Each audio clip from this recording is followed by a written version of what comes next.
نحمده ونصلي على رسوله الكريم اما بعد فاعوذ بالله من الشيطان الرجيم بسم الله الرحمن الرحيم رب اشرح لي صدري ويسر لي امري واحلل عقدة من لساني يفقهوا قولي۔ آج ہم انشاءاللہ جاگنے کے آداب اور اذکار پڑھیں گے کہ صبح جب آپ کی آنکھ کھلے تو آپ کیا کریں، اپنے دن کا آغاز کس طرح سنت کے مطابق کریں۔ سب سے پہلی چیز ہے چہرے پر سے نیند کے آثار کو مٹانا۔ حدیث میں آتا ہے، ابن عباس سے روایت ہے کہ رسول اللہ صلی اللہ علیہ وسلم نیند سے بیدار ہوئے اور نیند کے آثار کو ختم کرنے کے لیے چہرے پر ہاتھ پھیرنے لگے۔ چہرے پر ہاتھ پھیرنے لگے کس طرح؟ جیسے بچے کرتے ہیں نا، مٹھیاں بند کر کے اور آنکھوں کے اوپر ہاتھ پھیرنا۔ اور پھر اسی طرح اگر انسان یہ سمجھتا ہے کہ اس کا جسم اکڑا ہوا ہے یا کسی اور جگہ پر اس کو خود اپنے آپ کو دبانے کی ضرورت ہے تو اپنی طبیعت کے مطابق آپ خود کو جگانے کے لیے کوئی بھی طریقہ اختیار کر سکتے ہیں۔ بعض لوگ اکوپریشر کے ساتھ اپنی ٹریٹمنٹ خود کرتے رہتے ہیں۔ اگر کسی بھی طرح آپ کو صبح اٹھنے میں مشکل پیش آتی ہے، کسی بیماری کی وجہ سے، کسی ایسی تھکاوٹ کی وجہ سے کہ ساری رات سونے کے باوجود آپ نہیں جاگ پاتے پراپر طریقے سے، تو اس صورت میں آپ کو ضرور ایسے طریقے سیکھ لینے چاہیے کہ جب اٹھیں آپ تو واقعی فریش ہوں اور دن کا آغاز پراپر طریقے سے کر سکیں، کیونکہ جس چیز کا آغاز اچھا نہ ہو اس کا انجام کیا اچھا ہوگا۔ تو اس میں ہمیں بہت کانشیسلی اور بہت توجہ کے ساتھ اپنی اصلاح کے طریقے سوچنے ہیں کہ ہم جب اٹھیں تو ایک تو سنت کے مطابق عمل کریں، اور اس کے علاوہ اگر ہمیں کسی بھی طرح سے ضرورت ہے اپنے علاج کی تو اس پر بھی توجہ دیں۔ سو کر اٹھنے کے بعد ہاتھ وغیرہ دھو لینے چاہیے۔ رسول اللہ صلی اللہ علیہ وسلم نے فرمایا، جب تم میں سے کوئی نیند سے بیدار ہوا تو اپنے ہاتھ کو وضو کے پانی میں ڈالنے سے پہلے دھو لے، اس لیے کہ تم میں سے کوئی یہ نہیں جانتا کہ رات کو اس کا ہاتھ کہاں تھا۔ ابھی تو ٹیپ وغیرہ ہوتی ہے نا، تو ٹیپ کو تو آپ ویسے ہی کھول لیتے ہیں، لیکن جب باقاعدہ کوئی ایسے لوٹے وغیرہ یا ایسی چیزیں نہیں ہوتی تھی، وضو کے لیے پانی لپ بھر کے، یعنی اب تو نا کہ مگ وغیرہ ہوتے ہیں اس کے ذریعے لوگ پانی نکال لیتے ہیں، لیکن پہلے زمانے میں اور آج بھی بہت سی جگہوں پر ایسے حالات ہیں کہ لوگ ہاتھوں سے ہی پانی لیتے ہیں، تو گندے ہاتھ کو پانی میں نہیں ڈالنا چاہیے۔ پھر اسی طرح ایک اور حدیث میں آتا ہے، حذیفہ رضی اللہ عنہ سے روایت ہے کہ نبی صلی اللہ علیہ وسلم جب رات کو نیند سے بیدار ہوتے تو اپنا منہ مسواک سے صاف کرتے۔ نبی صلی اللہ علیہ وسلم نے فرمایا، جب تم میں سے کوئی نیند سے بیدار ہو اور وضو کرے تو 3 مرتبہ ناک میں پانی ڈال کر جھاڑے، کیونکہ شیطان اس کی ناک کے بانسے میں رات گزارتا ہے۔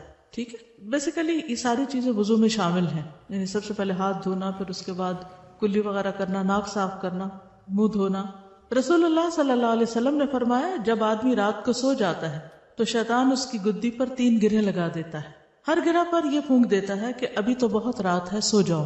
پھر اگر آدمی بیدار ہو گیا اور اللہ کا ذکر کیا تو ایک گرہ کھل جاتی ہے، اگر اس نے وضو کر لیا تو دوسری گرہ کھل جاتی ہے، اس کے بعد اگر اس نے نماز پڑھ لی تو تیسری گرہ بھی کھل جاتی ہے، اور وہ صبح کو تازہ دم اور خوش مزاج ہو کر اٹھتا ہے، ورنہ تمام دن بد دل اور سست جسم رہتا ہے۔ یعنی اگر آپ اٹھتے ہیں اور وضو نہیں کرتے، نماز نہیں پڑھتے، تو آپ کی کیفیت اس طرح نہیں ہوتی جو ایک پراپر طریقے سے وضو اور نماز پڑھنے والے کی ہوتی۔ اب اگر آپ پیریڈز کی حالت میں ہیں اور آپ کو وضو نہیں کرنا، نماز نہیں پڑھنی، تو آپ اپنے اوپر سے اسے خاص قسم کے ڈپریشن کی کیفیت یا سستی یا بیزاری کی کیفیت کو کیسے دور کر سکتے ہیں؟ کیا کرنا چاہیے آپ کو؟ جی ہاں، ان ڈیز میں وضو کرنا منع نہیں ہے، یعنی نماز پڑھنے کی تو اجازت نہیں، لیکن وضو کرنا منع نہیں ہے۔ آپ اسی طرح اپنے ہاتھ دھوئیں، اچھی طرح ناک صاف کریں، مسواک خوب اچھی طرح کریں، اور جیسے وضو کرتے ہیں اسی طرح پورے ہاتھ کو دھو لیں۔ اگر نہانا چاہے تو نہا بھی سکتے ہیں، نہانا بھی منع نہیں ہے۔ اور پھر اگر کوئی اور کام کاج کر رہے ہیں تو چلتے پھرتے بھی ذکر اذکار کرتے رہیں، تو انشاءاللہ وہ جو کیفیت ہے ایک گھٹن کی سی یا تنگی کی، وہ دور ہو جائے گی۔ ٹھیک ہے، یہ بتائیے کہ آپ لوگ مسواک کتنے منٹ تک کرتے ہیں؟ تقریباً مسواک کتنی دیر تک کرتے ہیں؟ کتنے لوگ 15 منٹ کرتے؟ میں 15 منٹ مسواک کرتی ہوں، مسلسل 15 منٹ، کیونکہ مسواک ایسی چیز نہیں ہوتی ٹوتھ برش کی طرح کہ جس کو آپ 2 دفعہ ادھر ادھر کریں اور آپ کا منہ صاف ہو جائے، کیونکہ اگر آپ ایک ایک دانت کو باہر سے اور اندر سے اور پھر تالو اور پھر ٹنگ اور پورے ایریے کو، حتیٰ کہ آپ اپنے ٹانسلز وغیرہ ہیں وہاں تک اگر آپ مسواک لے جاتے ہیں اور پوری طرح کلین کرتے ہیں تو اتنا ٹائم تو کہیں گیا ہی نہیں۔ اس وقت بھی میری تسلی نہیں ہوتی کہ واقعی چھوڑ دینا چاہیے، صرف یہ ہوتا ہے کہ بہت وقت جا رہا ہے تو اس لیے چھوڑنا پڑتا ہے۔ 3 منٹ میں کوئی مسواک نہیں ہوتا، اور نہ دانت صاف ہوتے ہیں نہ منہ صاف ہوتا ہے۔ اس کو تھوڑا سا انکریز کر لیجیے۔ اگر آپ سمجھتے ہیں کہ آپ کے لیے مشکل ہے کہ آپ اٹھے ہی دیر سے کیونکہ جو دیر سے اٹھے گا وہ یہ نہیں کر سکے گا. اس کے لیے آپ کو 15 منٹ کم از کم پہلے اٹھنا پڑے گا. اور اگر آپ دیر سے اٹھیں کسی وجہ سے اور اس وقت آپ کو وقت نہیں ملا تو آپ کیا کر سکتے ہیں, واک کے دوران یا کسی بھی اور کام کاج کے دوران آپ مسواک کرتے رہیں. مثلاً اگر آپ ایک اسٹریچ میں نہیں کر سکتے تو 2-3 وقفوں میں کر لیں, لیکن صحیح معنوں میں منہ کی صفائی اگر ہو جائے تو آپ بہت سے امراض سے بچ سکتے ہیں. اور بہت سے لوگوں کو جو منہ سے اسمیل آنے کی بیماری ہوتی اور اس سے دوسروں کو کس قدر اذیت ہوتی, فرشتوں کو بھی اذیت ہوتی. اب آپ دیکھیے, آپ نماز پڑھیں اور آپ کے منہ سے اسمیل آ رہی, آپ کے پاس کھڑے ہونے والوں کو سخت تکلیف ہو رہی, ان کی نماز کا بھی خشوع ختم ہو گیا اور فرشتے بھی آپ سے دور ہو گئے کہ آپ کے منہ سے اسمیل آئے چلے جا رہی. تو کیا اس کا علاج کرنا ہمارا فرض نہیں؟ تو اس کے علاج میں سب سے اہم نسخہ کیا ہے؟ مسواک کرنا اور کافی دیر تک کرنا, حتیٰ کہ یہ بیماری ختم ہو جائے. صرف چند چیزیں, کوئی سونف کھا لیے, کوئی الائچی کھا لی, تو اس سے تو وقتی طور پر آپ اس کو فریش کر سکتے ہیں کہ ان چیزوں کی خوشبو آ جائے آپ کے منہ سے, لیکن آپ کے سانس کے ساتھ جو گندگی آ رہی ہے وہ نہیں رک سکتی جب تک آپ اس کا پراپر علاج نہیں کرتے. اور اس کے علاج میں نمبر 1 نسخہ یہی ہے کہ صبح سویرے اچھی طرح مسواک کریں, زبان اور تالو اور پورے منہ کے ہر حصے کو اچھی طرح صاف کریں, کیونکہ نبی صلی اللہ علیہ وسلم ایسی فوڈ بھی استعمال نہیں کرتے تھے کہ جس کی وجہ سے منہ سے اسمیل آئے, کیونکہ آپ نے فرمایا کہ میں اس سے بات کرتا ہوں جس سے تم نہیں کرتے. تو ذکر کی حالت میں تو ہم بھی اللہ ہی سے بات کر رہے تھے. پھر اسی طرح یہ ہے کہ صبح اٹھتے وقت کچھ دعائیں بھی پڑھنی چاہیے. اب یہ نہیں کہ آپ سارا وضو وغیرہ کر کے پھر آ کے سو کے اٹھنے کی دعا پڑھ رہے ہیں. سو کر اٹھنے کی دعا کب پڑھی جائے گی؟ فوراً بعد. سیدنا ابو ہریرہ سے روایت ہے کہ رسول اللہ صلی اللہ علیہ وسلم نے فرمایا, جب تم میں سے کوئی جاگے تو کہے الحمدللہ الذی عافانی فی جسدی ورد علی روحی وَأَذِنَ لِي بِذِكْرِهِ. سب تعریف اللہ کے لیے ہے جس نے میرے جسم کو عافیت دی اور مجھ پر میری روح لوٹائی اور مجھے اپنے ذکر کی توفیق دی. ایک اور روایت میں آتا ہے کہ رسول اللہ صلی اللہ علیہ وسلم جب جاگتے تو فرماتے الحمدللہ الذی احیانا بعدما اماتنا وإلیہ النشور. تمام تعریف اللہ کے لیے ہے جس نے ہمیں مرنے یعنی سونے کے بعد دوبارہ زندگی دی اور اسی کی طرف لوٹ کر جانا ہے. تو نیند جو ہے وہ موت کی بہن ہے, اور ہر روز ہم مرتے اور زندہ ہوتے, سوتے اور جاگتے ہیں. اگر ہم عادت بنا لیں کہ اٹھتے ہی اللہ کا ذکر کرنا ہے تو قیامت کے دن جب اٹھیں گے تو زبان پر کیا ہوگا؟ پھر اللہ ہی کا ذکر ہوگا, اللہ ہی کی طرف دوڑیں گے. تو یہ عادتیں آپ کو دنیا میں بنانی پڑیں گی, اس زندگی میں یہ سب کچھ کرنا پڑے گا, تب آپ اس قابل ہوں گے کہ آپ آخرت میں اللہ کے مقرب یا پسندیدہ بندوں صالحین میں شامل ہو سکیں. بیدار ہونے پر نیند کا غلبہ دور کرنے کے لیے آنکھیں وغیرہ ملنے کے بعد سورۃ آل عمران کی آخری 10 آیات پڑھیے. عبداللہ بن عباس سے روایت ہے کہ انہوں نے نبی صلی اللہ علیہ وسلم کی زوجہ اور اپنی خالہ یعنی وہی ہے زوجہ حضرت میمونہ کے گھر میں ایک رات گزاری. وہ فرماتے ہیں کہ میں تکیے کے عرض کی طرف لیٹ گیا. عرض کس کو کہتے؟ چوڑائی. اور رسول اللہ صلی اللہ علیہ وسلم اور آپ کی اہلیہ نے تکیے کی لمبائی پر آرام فرمایا. رسول اللہ صلی اللہ علیہ وسلم سوتے رہے اور جب آدھی رات گزر گئی یا اس سے کچھ پہلے یا کچھ بعد آپ بیدار ہوئے. یہ کیوں کہہ رہے ہیں کچھ پہلے کچھ بعد؟ کیونکہ اس دور میں گھڑیاں تو تھی نہیں کہ ایگزیکٹ ٹائم دیکھ کے بتاتے. تو آپ نے اپنے ہاتھوں سے نیند کو دور کرنے کے لیے آنکھیں ملی, پھر آپ نے سورۃ آل عمران کی آخری 10 آیتیں تلاوت فرمائیں. کہاں سے شروع ہوتی؟ ان فی خلق السماوات والارض واختلاف اللیل والنہار لآیات لأولی الالباب آخر تک. اسی طرح سو کر اٹھنے پر معوذتین بھی پڑھی جائیں گی. عقبہ بن عامر سے مروی ہے کہ نبی صلی اللہ علیہ وسلم نے ان سے فرمایا, کیا میں تمہیں ایسی 2 صورتیں نہ سکھا دوں جو ان تمام صورتوں سے بہتر ہوں جنہیں لوگ پڑھتے ہیں؟ میں نے عرض کیا, کیوں نہیں یا رسول اللہ. چنانچہ نبی صلی اللہ علیہ وسلم نے مجھے سورۃ الفلق اور سورۃ الناس پڑھائیں. پھر نماز کھڑی ہوئی, نبی صلی اللہ علیہ وسلم آگے بڑھ گئے اور نماز میں یہی دونوں صورتیں پڑھیں. پھر میرے پاس سے گزرتے ہوئے فرمایا, اے عقبہ تم کیا سمجھے, یہ دونوں صورتیں سوتے وقت بھی پڑھا کرو اور بیدار ہو کر بھی پڑھا کرو. ٹھیک ہے, تو صبح شام کی دعا میں ہم 3 بار ان کو پڑھ لیتے ہیں. ٹھیک ہے, تو وہ پڑھنا بھی کافی ہو جاتا ہے اگر آپ اس ترتیب سے پڑھتے ہیں. اٹھنے کا سب سے بہترین وقت کون سا ہے؟ کتنے بجے کا الارم لگاتے ہیں؟ آپ نے کبھی دیکھا بچوں کی کتابیں اس میں 7 بجے کے الارم کی گھڑی بنی ہوتی ہے اور وہ اٹھتے ہی 7 بجے ہیں, اور بچپن سے ان کے ذہن میں یہ بات پڑ جاتی ہے کہ شاید اٹھنے کا وقت ہی 7 بجے. تو ہمارے دین میں صبح اٹھنے کا وقت جو ہے وہ اذان سے بھی پہلے کا ہے. اگر آپ اس کی عادت ڈال لیں تو کچھ مشکل نہیں, صرف یہ کہ اٹھنے کا ایک وقت فکس کر لیں. جب وہ ٹائم فکس ہو جاتا ہے تو پھر آپ کی بایولوجیکل کلاک جو ہے وہ آپ کو جگا دیتی, پھر اس کے بعد سونا بوجھل لگنے لگتا ہے. ابو مسلم کہتے ہیں کہ میں نے ابو ذر رضی اللہ عنہ سے پوچھا, رات کے کس حصے میں قیام کرنا سب سے افضل ہے؟ ابو ذر نے کہا میں نے بھی رسول اللہ صلی اللہ علیہ وسلم سے یہی سوال کیا تھا جس طرح تم نے مجھ سے سوال کیا. آپ نے فرمایا رات کے پچھلے پہر یا نصف رات میں، لیکن ایسا کرنے والے بہت تھوڑے ہیں. نصف رات کے بعد اٹھنے والے بہت تھوڑے ہیں، اور اس کے بھی آخری حصے میں فجر سے کچھ دیر پہلے ہو جائے تو یہ بھی بہت کم لوگ اٹھتے ہیں، لیکن اٹھنے کا یہ وقت بہت بہترین ہے. اس وقت میں اٹھنے والے کا اجر کیا ہے؟ رسول اللہ صلی اللہ علیہ وسلم نے فرمایا جنت میں ایسے بالا خانے بھی ہیں جن کا اندرونی حصہ باہر سے نظر آتا ہے اور بیرونی حصہ اندر سے نظر آتا ہے. جیسے آپ دیکھیے دیوار کے باہر تو نہیں آپ دیکھ سکتے، کہاں سے دیکھ پا رہے ہیں؟ شیشے سے. ایک دیہاتی نے پوچھا یا رسول اللہ صلی اللہ علیہ وسلم یہ کس کے لیے، یعنی اتنے خوبصورت گھر کس کے ہوں گے؟ فرمایا اس شخص کے لیے جو اچھی بات کرے، کھانا کھلائے، اور جب لوگ رات کو سو رہے ہوں تو صرف اللہ کے لیے نماز ادا کرے. جب لوگ سو رہے ہوں تو صرف اللہ کے لیے نماز ادا کرے. ایسے لوگوں کو وہاں بنے بنائے گھر ملیں گے.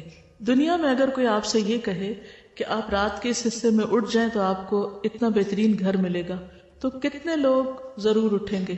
سبھی اٹھیں گے، کوئی بھی نہیں سوئے گا. کیوں؟ کیونکہ یقین ہوگا نا ان کو. آخرت کے بارے میں ہمیں شاید یقین نہیں ہے کہ ہم کچھ کریں گے تو اس کا کچھ فائدہ ہے. عموماً ہم کیا دیکھتے ہیں کہ اور بھی تو نہیں کر رہے، دوسرے نہیں کر رہے تو ہمیں کیوں کرنا ہے؟ کیا یہ تینوں کام بہت ہی مشکل ہے؟ اچھی بات کرنا واقعی مشکل ہے مشکل. کیوں؟ کیونکہ سوچ سمجھ کے کرنی پڑتی ہے نا. اچھی بات کرنے کے لیے آپ کا دل، آپ کی سوچ، آپ کے خیالات بہت مثبت ہونے چاہیے. اگر آپ کا دل اچھا نہیں، آپ کی سوچ مثبت نہیں، تو آپ کی بات کبھی بھی اچھی نہیں ہو سکتی. بھلے آپ حدیثیں بھی کوٹ کریں، قرآن کی آیات بھی سنائیں، تو بھی لوگ کیا کرتے ہیں؟ موقع محل کے بغیر اپنے فائدے میں جو حدیثیں اور آیتیں آتی ہیں وہ دوسروں کو مارتے رہتے ہیں، سناتے نہیں، مارتے رہتے ہیں. کیوں؟ کیونکہ انہوں نے اپنا کوئی مقصد پورا کرنا ہوتا ہے، لہٰذا وہ اس طرح کی کوئی حدیث یا آیت دوسروں کو سنائیں گے. بظاہر دیکھنے میں اچھی بات ہے آیت اور حدیث، لیکن کیا اس کا امپیکٹ بھی وہ آ رہا ہے؟ جس کو آپ کسی ایسے موقع پر آیت سنا رہے ہیں کہ وہ سننے کو تیار نہیں، یا وہ اس کے فائدے میں نہیں، آپ کے اپنے فائدے میں ہے، تو ہو سکتا ہے کہ وہ شخص اور زیادہ دین سے دور ہو جائے.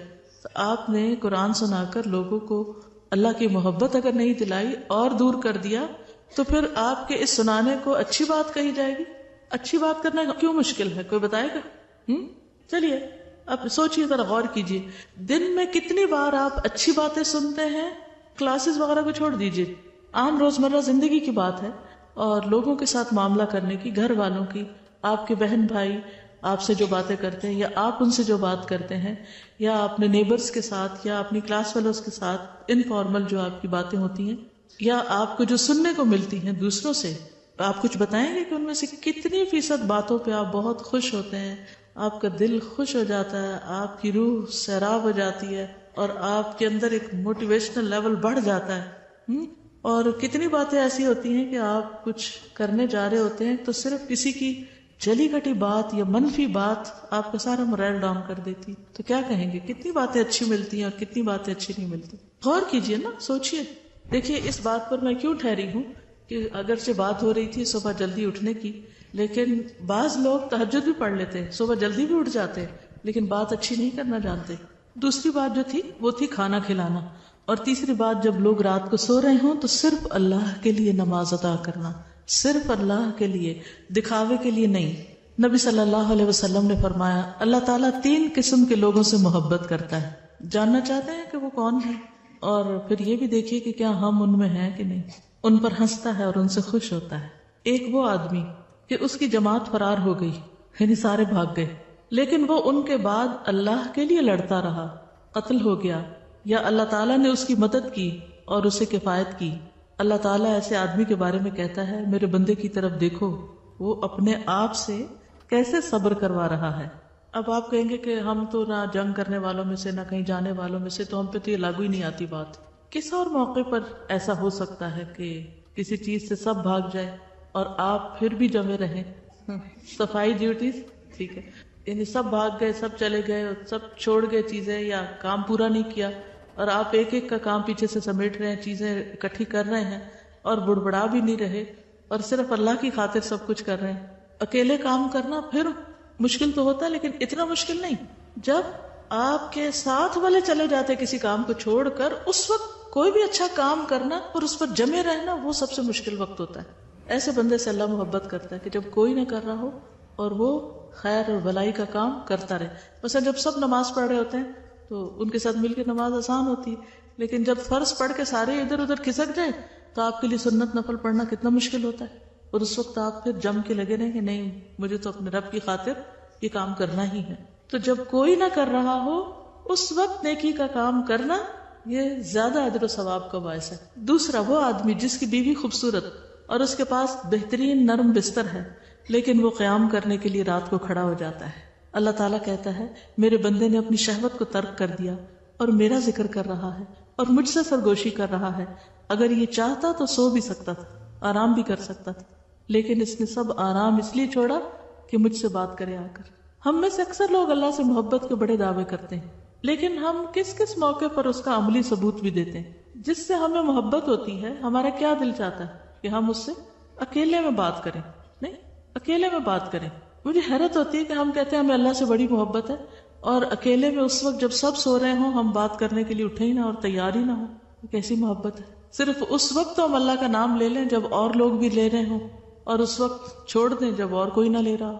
تو اپنے آپ کا جائزہ لیجئے کہ وہ کون کون سے مواقع ہیں کہ جب لوگ اللہ کا ذکر چھوڑ دیتے ہیں اور آپ کرتی رہتی، جب لوگ نمازیں مختصر کر دیتے ہیں، ادھر ادھر بھاگ جاتے ہیں اور آپ پڑھتی رہتی، جب اور کوئی قرآن گھر میں نہیں پڑھ رہا ہوتا تلاوت جیسے صبح کی اور آپ اس وقت پڑھ رہے ہوتے ہیں. آپ کا بھی دل چاہ رہا ہوتا ہے کہ سب سو گئے نماز پڑھ کے میں بھی سو جاؤں، لیکن آپ چپکے سے کھسک کے باہر نکل جاتے ہیں اور آپ اپنی تلاوت شروع کر دیتے ہیں.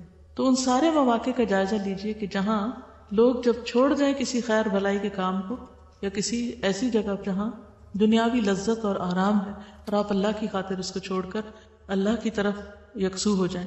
تیسرے، وہ آدمی جو قافلے سمیت سفر پر ہو، سب جا رہے ہیں اکٹھے کئی ٹرپ پر، وہ رات کو کچھ حصہ جاگنے اور چلنے کی وجہ سے چور چور ہو گئے ہیں، بالآخر سو گئے ہیں، لیکن وہ خوشی اور ناخوشی میں سحری کے وقت اٹھ کھڑا ہو اور نماز پڑھنی شروع کر دے.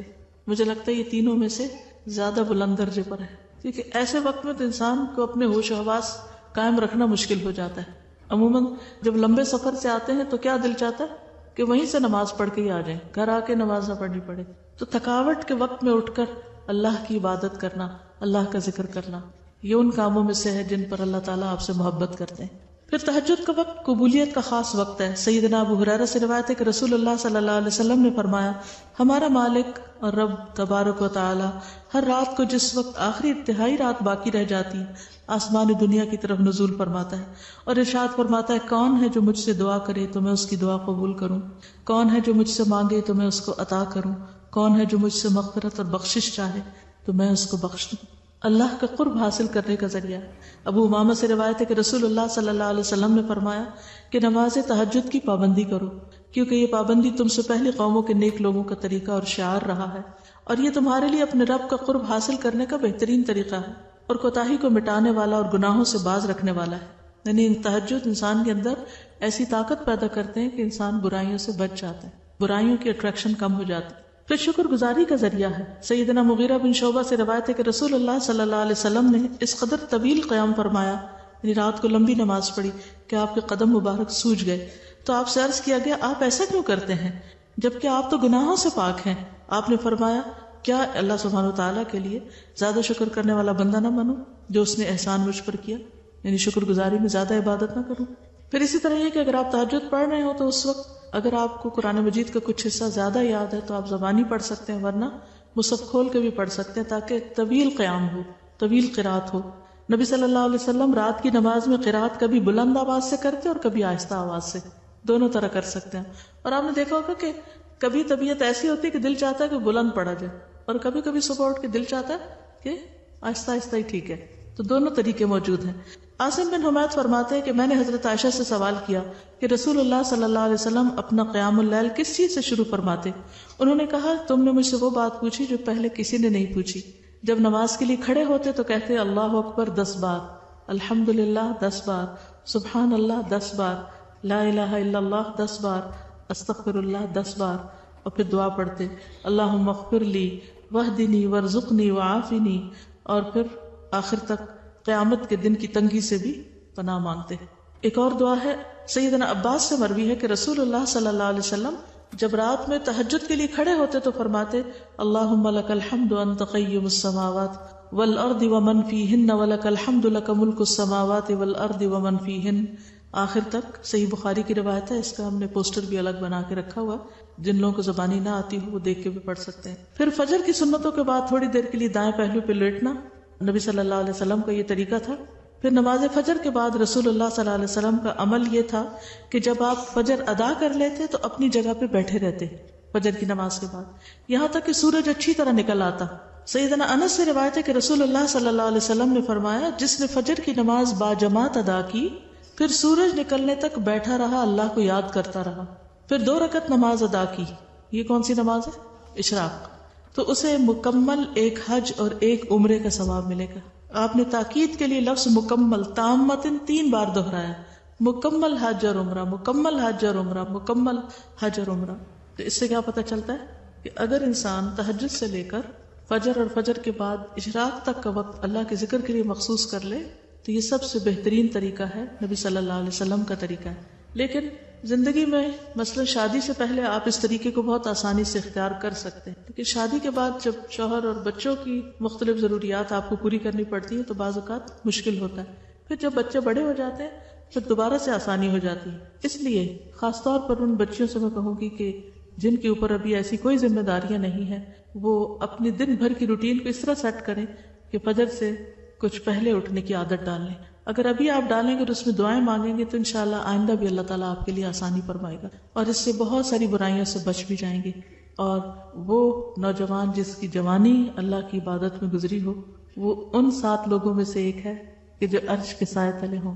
ہم کہتے ہیں کہ ابھی تو ہم جوان ہیں، بوڑھے ہوں گے تو پھر تہجد وغیرہ پڑھ لیں گے، نہیں، ابھی سے شروع کیجئے، ابھی سے آغاز کیجئے۔ اللہ تعالیٰ نے آپ کے اپنے اندر ایسی چیزیں رکھی ہیں، ایسی نشانیاں رکھی ہیں وفی انفسکم، کہ جس میں اس دور کے لوگوں کے لیے اور آج بھی جن کے پاس الارم کلاکس نہیں ہیں یا اور ایسے اسباب نہیں ہیں، تو اگر آپ اپنے آپ کو آخری عمل کے طور پر 3 سے 5 دفعہ یہ کہیں کہ مجھے اتنے بجے اٹھنا ہے، اتنے بجے اٹھنا ہے، تو آپ کے برین کے اندر وہ چیز سٹور ہو جائے گی، اور پھر وہ وقت جب آئے گا تو برین آپ کو جگا دے گا۔ سورۃ مزمل بہت موٹیویشنل سورت ہے۔ کسی نے لکھا ہے، استاذہ آپ نے حرام کھانے کا ذکر کیا، مجھے آپ سے اپنا ایک واقعہ شیئر کرنا ہے۔ مجھے نہیں پتا کہ یہ سوال اور واقعہ آپ کے ٹاپک سے ریلیٹڈ ہے کہ نہیں، پر میرے دل میں بہت کھٹکتا ہے۔ ہم 3 فرینڈز کو یونیورسٹی میں پارٹی کے لیے 2000 روپے کی ضرورت تھی، جو کہ ہمارے پاس نہیں تھے۔ اس وقت ہم لوگوں کو آئیڈیا آیا کہ ہم یونیورسٹی کے اسٹوڈنٹس سے یہ کہہ کے مانگیں کہ ایک غریب عورت ہے، جو ہم نے اپنے مائنڈ میں بٹھا کر کہ دنیا میں کتنی غریب عورتیں ہیں جن کو پیسوں کی ضرورت ہوتی ہے، اگر ان کا نام لگا کر مانگ لیا تو بات تو سچ ہی ہوگی۔ یعنی ہم نے تعویل کر لی کہ ایک غریب عورت ہے، اس کو پیسوں کی ضرورت ہے، اور ہم نے یہی کیا۔ سب نے ہماری ہیلپ کی اور آخر کار ہمارے پاس 2000 روپے آ گئے اور ہم نے خوب پارٹی انجوائے بھی کر لی۔ مجھے بتا دیجئے کہ کیا ہم نے حرام کھایا؟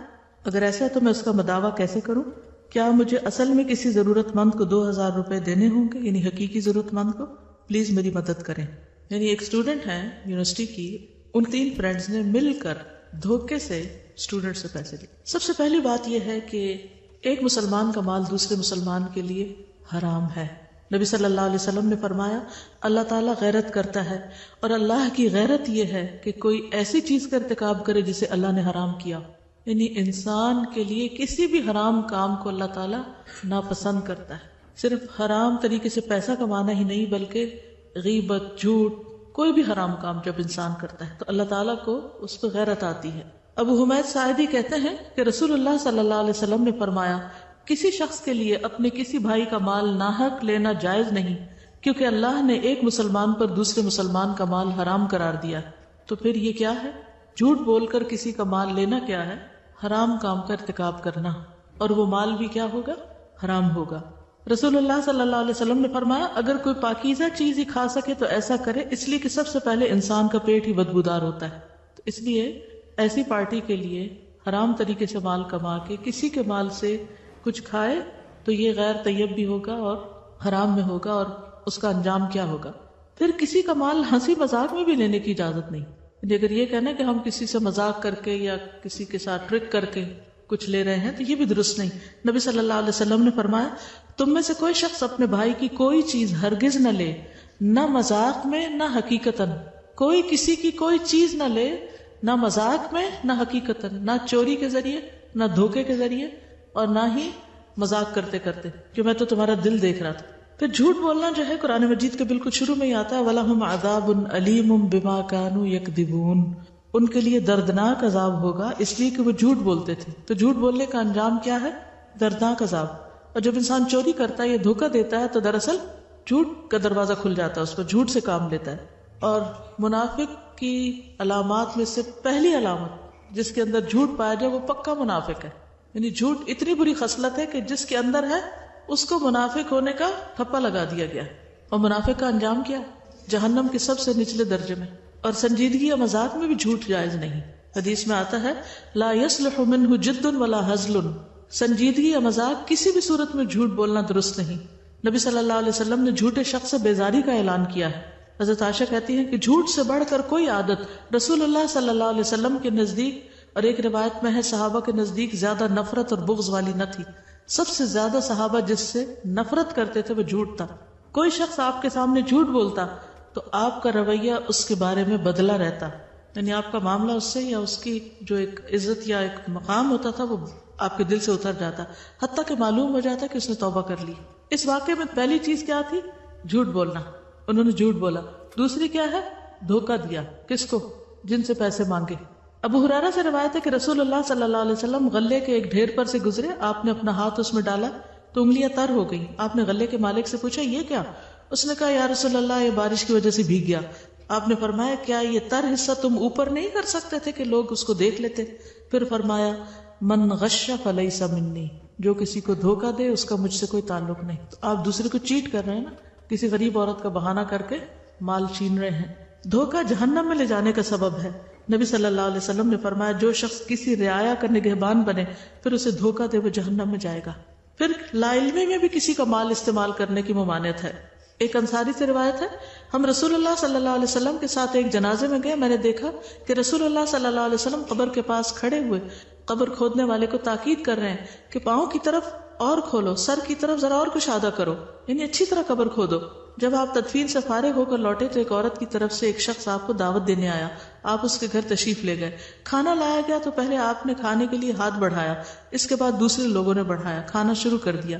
ہمارے بڑوں نے رسول اللہ صلی اللہ علیہ وسلم کو دیکھا کہ آپ ایک ہی لقمے کو دائیں بائیں گھما رہے ہیں. اس کے بعد آپ نے فرمایا مجھے ایسے معلوم ہوتا ہے یہ گوشت ایسی بکری کا ہے جو مالک کی مرضی کے بغیر حاصل کی گئی، یعنی یہ کچھ کھانا ٹھیک نہیں. یہ سن کر اس عورت نے کہلوایا کہ یا رسول اللہ میں نے بقیع میں اپنا ایک آدمی بکری کی خریداری کے لیے بھیجا، اسے بکری وہاں نہ ملی تو میں نے اپنے پڑوس کے پاس کہلا بھیجا کہ جو بکری تم نے خریدی ہے وہ اسی قیمت پر مجھے دے دو. اتفاق سے وہ پڑوسی بھی گھر میں موجود نہ تھا. میں نے اس کی بیوی سے کہہ بھیجا تو اس نے وہ بکری میرے پاس بھیج دی. آپ نے فرمایا گوشت قیدیوں کو کھلا دو. تو کسی کی مرضی کے بغیر، یعنی جس سے قیمت دی جو گھر میں لایا اس کی مرضی کے بغیر اس کو ادھر ادھر کرنا یا اس کو استعمال کرنا یہ بھی دھوکے میں آتا ہے اور یہ بھی درست نہیں. پھر لوگوں سے مانگنا اور ناحق سوال کرنا، کسی کے آگے ہاتھ پھیلانا. اب آپ دیکھیں کہ پارٹی کی خواہشہ کچھ کھانے کی یا کوئی جنک فوڈ وغیرہ کی اور آپ دوسروں سے مانگ کے کھا رہے ہیں. رسول اللہ صلی اللہ علیہ وسلم نے فرمایا آدمی ہمیشہ لوگوں کے سامنے ہاتھ پھیلاتا رہتا ہے یہاں تک کہ وہ قیامت کے دن اس طرح اٹھے گا کہ اس کے چہرے پر ذرا بھی گوشت نہ ہوگا. تو چہرے پہ اگر گوشت نہ ہو تو یہ کس بات کی علامت ہے؟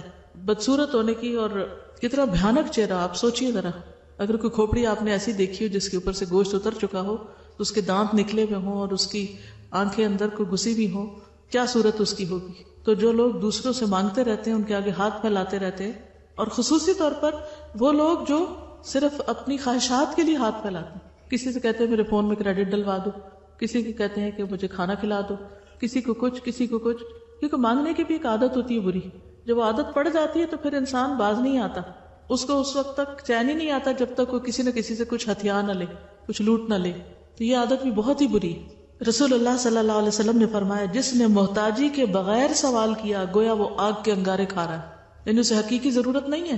تب یہاں اس پارٹی میں کوئی حقیقی ضرورت نہیں تھی. تو اگر کوئی شخص اس طریقے پر کسی سے کچھ مانگ کے کھا رہا ہے تو پیٹ میں آگ کھا رہا ہے. رسول اللہ صلی اللہ علیہ وسلم نے فرمایا جو ناقابل برداشت محتاجی کے بغیر مانگے، یعنی حد سے زیادہ مجبور ہو جائے، جو اس کو یا اس کے گھر والوں کو لاحق ہو، وہ قیامت کے دن ایسا چہرہ لے کر آئے گا جس پر گوشت نہ ہوگا. رسول اللہ صلی اللہ علیہ وسلم نے فرمایا مالدار آدمی کا مانگنا قیامت کے دن اس کے چہرے پر بدنما دھبا ہوگا. یعنی آپ کے پاس ہے اور پھر بھی آپ مانگ رہے ہیں لوگوں سے.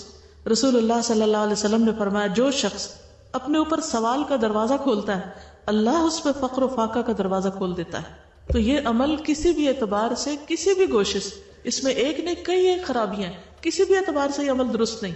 انسان کسی سے مانگ مانگ کر پارٹی کرے، اسی لیے آپ نے دیکھا ہوگا کہ شروع سے الہدیٰ میں ہمیشہ پارٹی کے موقع پر ایک ڈبہ رکھ دیا جاتا ہے۔ مجھے نہیں معلوم اب کیا روایت ہے یا نہیں، لیکن ہمیشہ ڈبہ رکھ دیا جاتا ہے کہ سب لوگ اس میں ڈال دیں، جو اس میں سے نکلا اتنی پارٹی کر لیں گے، جو جتنا کنٹریبیوٹ کرنا چاہتا ہے۔ لیکن مانگ مانگ کے کہ تم ادھر لاؤ، تم لاؤ، تم لاؤ، پھر ہم اس کی پارٹی، کس قسم کی پارٹی جو مانگے تانگے پر ہو۔ اب ایسے اگر ہو چکا کسی سے، کسی نے کسی کا مال چرایا یا ہتھیایا یا دھوکہ دے کے لیا یا مانگا یا کچھ بھی کیا، تب کیا کرنا چاہیے؟ ازالہ تو کرنا ہے نا دنیا میں، کیا کرنا چاہیے؟ نہیں پتا، توبہ کرنی چاہیے۔ یہ تو میں ایکسپیکٹ کر رہی تھی کہ سارے ایک دم توبہ کا لفظ بولیں گے، لیکن شاید ادھر خیال ہی نہیں کیا کہ توبہ کرنے کی چیز، کیونکہ انہوں نے آخر میں یہی پوچھا ہے کہ میں دعویٰ کیسے کروں، اب جو ہو گیا وہ ہو گیا، اب کیا کروں؟ تو اس میں ایک اچھی چیز یہ ہے کہ انہوں نے سوال کیا اور پھر اپنی فکر مندی کا اظہار کیا اور یہ اس کا مداوع بھی کرنا چاہتی ہیں۔ تو سب سے پہلی بات یہ ہے کہ انسان ایسا کچھ بھی ہو چکا ہو زندگی میں تو اللہ سے سچی توبہ کرے، کیونکہ توبہ کرنے والا، حقیقی توبہ کرنے والا ایسا جس نے گناہ نہیں کیا، یعنی وہ بالکل پہلے کی طرح ہو جاتا ہے۔ نبی صلی اللہ علیہ وسلم نے فرمایا اگر تم اتنے گناہ کرو کہ آسمان تک پہنچ جائیں پھر توبہ کر لو تو اللہ تم کو معاف کر دے گا، یعنی اللہ تعالیٰ سب کے گناہ معاف کر دیتا ہے۔ قرآن مجید میں آتا ہے انما التوبۃ علی اللہ للذین یعملون السوء بجہالۃ ثم یتوبون من قریب فاولئک یتوب اللہ علیہم وکان اللہ علیما حکیما، سورۃ النساء 17۔ اللہ تعالیٰ پر قبولیت توبہ کا حق صرف ایسے لوگوں کے لیے ہے جو نادانستہ جب کوئی برا کام کر بیٹھتے تو جلدی توبہ کر لیتے ہیں۔ اللہ ایسے ہی لوگوں کی توبہ قبول کرتا ہے اور اللہ سب کچھ جاننے والا اور حکمت والا ہے۔ تو کیا کرنا چاہیے؟ دیر نہیں کرنی چاہیے توبہ کرنے میں، فوراً ہی کر لینی چاہیے۔ اس کے لیے اچھی طرح وضو کر کے 2 نفل انسان پڑھے جس میں اپنے نفس سے کوئی بات نہ کرے، یعنی پوری توجہ سے نماز پڑھے، تو اللہ تعالیٰ ایسے شخص کے گزشتہ گناہ معاف کر دیں گے۔ بہتر تو یہ کہ جن لوگوں سے پیسے لیے گئے انہی کو لوٹائے جائیں، لیکن اگر ایسا ممکن نہ ہو تو کسی بھی ضرورت مند کو وہ 2000 روپے دے دیے جائیں، کیونکہ توبہ میں کیا شامل ہے کہ جو کسی کا مال ہتھیایا اس کو لوٹایا جائے، کیونکہ دینے والوں نے کس نیت سے دیا تھا؟ ضرورت مند عورت کو دینے کے لیے، تو اتنا ہی پیسہ کسی ضرورت مند عورت کو دے دیا جائے۔ سہل بن سعد سے روایت ہے کہ حضرت علی رضی اللہ تعالیٰ عنہ فاطمہ رضی اللہ تعالیٰ عنہ کے پاس آئے تو حضرت حسن اور حسین رو رہے تھے۔ پوچھا کیوں رو رہے ہیں؟ کہا بھوک کی وجہ سے۔